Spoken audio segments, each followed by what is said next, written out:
Président, aujourd'hui, je vais commencer par des questions simples et qui vont amener, je pense, des réponses claires. Est-ce qu'il y a péril en la demeure aujourd'hui sur le bouclage de la saison et l'avenir du club? Non, il n'y a pas péril en la demeure. On doit travailler pour faire en sorte de trouver 2,3 millions sur une période qui se terminera au 30 juin, de sorte à bien boucler les règlements que nous avons à faire. Voilà, il s'agit de ça, et on est en train d'y travailler. Il y a sur plusieurs solutions à ça, mais voilà, je vous les énoncerai quand on aura trouvé. La solution, si vous me permettez, il y en a une qui me paraît évidente et vous l'avez abordée lors de votre conférence, c'est d'utiliser comme garantie les ventes de joueurs, et on aura les revenus des ventes de joueurs qui doivent arriver progressivement, mais trouver une solution pour que ce soit avancé de manière concrètement, rapidement.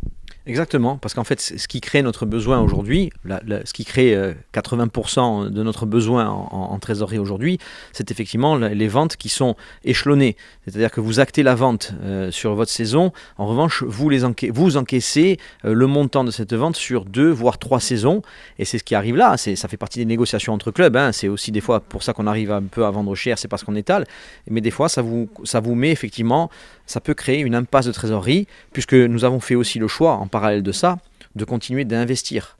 On a eu une politique qu'on a voulu assumer. On a investi dans l'organisation, on a investi dans la structuration. On a continué de le faire. Donc ces choix-là nous amènent à cette situation aujourd'hui. Mais encore une fois, c'est un choix assumé. On n'a pas découvert, on n'a pas attendu l'audition devant la DNCG hier pour découvrir qu'on allait avoir une impasse de trésorerie. La seule chose, c'est qu'aujourd'hui, nous ne sommes pas capables de la garantir. Maintenant, on va trouver les moyens de trouver cet argent. Oui, trouver les moyens aussi, parce que le modèle économique passé, qui avait été validé, voire félicité, est un peu en demande du côté de la DNCG de s'orienter vers de nouveaux modèles économiques. Oui, alors il y a un point important dans ce que vous dites et en rapport avec la DNCG. Il ne faut pas oublier quand même que la situation dans laquelle on se trouve aujourd'hui, jusqu'au mois de septembre, on ne savait pas qu'on allait avoir des droits télé qui allaient être coupés de quasiment la moitié.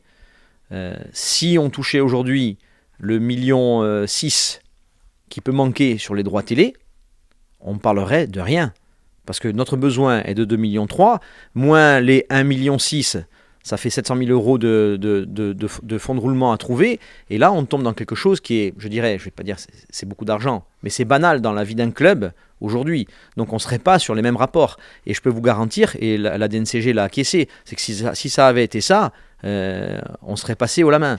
Voilà, donc il faut quand même il faut relativiser les choses. C'est important de bien avoir toutes les informations, parce que jusqu'au mois de septembre, on devait toucher 3,8 millions de droits télé. Évidemment, très important. 3,8 millions, ce n'est pas anodin. Alors, je viens maintenant vers le sportif. La question que tout le monde se pose, on voit notre effectif aujourd'hui qui se bat, qui a beaucoup de capacités, mais tout le monde rêve et pense qu'on va investir d'ici peu vers un joueur offensif. Est-ce que c'est toujours le cas et comment ? Alors, on devrait pouvoir recruter un joueur offensif, un attaquant, parce que dans le budget révisé que j'ai présenté au 31 octobre, il y a quand même un plan d'économie sur la masse salariale, et j'y avais intégré le recrutement d'un attaquant.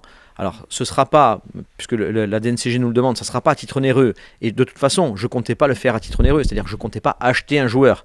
Puisque notre besoin aujourd'hui de 2,3 millions, je ne souhaitais pas l'augmenter en revanche. Je ne souhaitais pas aller au-delà, surtout pour du sportif à ce niveau-là. Mais on peut trouver un joueur qui soit gratuit. En revanche, on aura la capacité de payer le salaire, parce que ça, je l'ai intégré dans le plan que j'ai présenté du budget révisé au 31 octobre. Donc, dans la vision globale de l'évolution du sportif, tout continue plus ou moins avec des adaptations dans le sens prévu. Dernier mot, je voulais quand même insister, parce que vous l'avez dit, mais je voudrais qu'on en parle quand même, le projet global de restructuration de fonds, comme vous l'avez fait avec beaucoup de parties, terrain, joueurs, encadrement, personnes, n'est pas menacé et au contraire, vous avez dit qu'on allait continuer dans le même sens. Bien sûr, et je veux assumer ce choix. Et je vais vous dire encore mieux, c'est qu'aujourd'hui, je compte pas trouver que 2,3 millions. Je voudrais en trouver 3 ou 3,5 pour dire on a couvert notre besoin de trésorerie et en plus on investit encore. Parce que c'est le but. Parce qu'il faut amener, de l'infrastructure à nos joueurs et il faut faire en sorte. On est dans un cycle d'amélioration constante, et je reprends les mots de Frédéric Antonetti. Amélioration constante de l'effectif. Mais l'amélioration constante de l'effectif, elle ne peut se faire que si on offre aussi à nos joueurs l'opportunité de pouvoir s'entraîner dans des bonnes conditions. Nos joueurs de la réserve, de la Pro B, de s'entraîner dans de bonnes conditions, et nos gamins de s'entraîner dans de bonnes conditions. C'est comme ça qu'on réussira notre projet. Enfin, pour conclure l'aspect économique, vous avez parlé tout à l'heure de maintenir le modèle actuel, mais vous avez aussi, quelque part, fait un appel aux personnes qui viendraient encore, je dirais, renforcer les dirigeants actuels. Et de quelle manière vous souhaitez que ça se renforce? Mais je dirais, entre guillemets, peu importe la manière. Ce que je souhaite, c'est qu'il y ait beaucoup de monde qui nous rejoigne dans l'actionnariat. Notre capital a été ouvert en 2019, et je ne dis pas que tous les gens ont la capacité à venir investir tous les ans, ou tous les 2 ans, ou tous les 3 ans, ou tous les 4 ans. C'est pas mon propos. Mais ce que j'aimerais, c'est que des gens qui ont déjà investi investissent de nouveau, et que de nouveaux entrants nous rejoignent pour justement renforcer tout ça. Vous savez, c'est un appel, je ne l'ai pas fait innocemment il y a 2 ans, c'est un appel que j'avais fait parce qu'il faut qu'on soit nombreux. Si on n'a pas beaucoup de moyens, il faut qu'on soit nombreux à porter ce club. Voilà, c'est en ce sens-là qu'on a fait la coopérative. On a voulu ouvrir.